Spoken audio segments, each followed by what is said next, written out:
Summary. In this presentation, we have covered the basics of conditional statements, loops in Python, and control flow.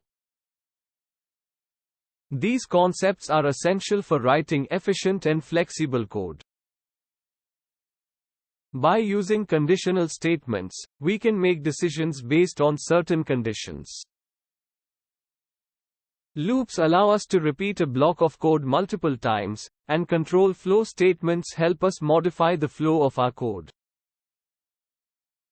With these tools, you can write more powerful and dynamic programs in Python. I hope you found this session informative and useful. If you have any questions, feel free to ask. Happy coding!